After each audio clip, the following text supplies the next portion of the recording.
Hi കൂട്ടുകാരെ, ഇതാ ഇന്ന് എനിക്ക് മഞ്ഞ പട്ടാണി കിട്ടി. മഞ്ഞ കളറിലൊരു പട്ടാണി കടയിലൊരു പുള്ളി വിൽക്കാൻ കൊണ്ടുവന്ന പച്ചയായിരുന്നു കേട്ടോ.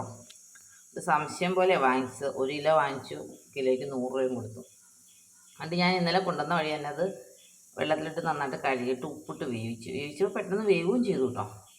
അപ്പോൾ ഇനി ഈ കടല ഒന്ന് ഉണ്ടാക്കി വയ്ക്കുക. അപ്പോൾ ഞാൻ എങ്ങനെ ഉണ്ടാക്കിയെന്ന് കാണിക്കാം.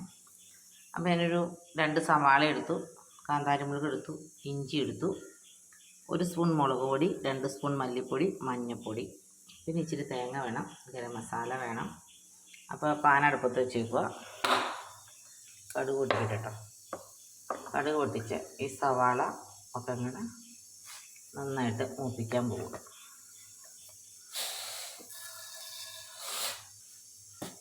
പിന്നെ തേങ്ങ നല്ല മഷി പോലെ കുറച്ച് തേങ്ങ അരച്ചുകൊണ്ട് പറ്റും കേട്ടോ. ഇങ്ങനെ സവാള അത് വേണ്ടു. ഈ പൊടികളെല്ലാം ചേർക്കുക. പൊടികളെല്ലാം ചേർത്തിട്ട് മൂത്ത് വരുമ്പോൾ ഇത്തിരി വെള്ളം ചേർത്ത് ഇത് വെച്ചിട്ടുണ്ട്. ഇതൊന്നും കൂടി ഒന്ന് വേവിക്കാൻ വെച്ചേക്കും. അപ്പം തേങ്ങ അരച്ചുകൊണ്ട് പറ്റും കേട്ടോ. ആണത് ഗ്രീൻ പീസ് നന്നായിട്ട് വെന്തു.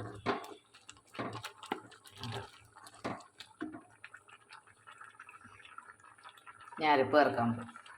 തേങ്ങ നല്ല മഷി പോലെ അരച്ച് വെച്ചിട്ട്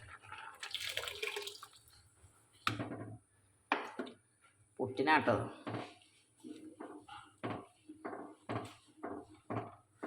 നല്ല മഞ്ഞ കളർ അല്ലേ, മഞ്ഞക്കറി. ലാസ്റ്റ് ഫൈനലിൽ ഇത്തിരി ഗരം മസാല കൂടി ഇട്ടേക്കാം. ശരിക്കും തിളച്ച് മറിയട്ടെ കേട്ടോ.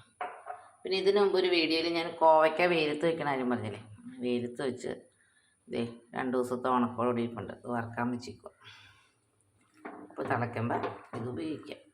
അപ്പോൾ ഓക്കെ, അടുത്ത വീഡിയോയിൽ പോയി വരുന്നവരെ ടാറ്റാ.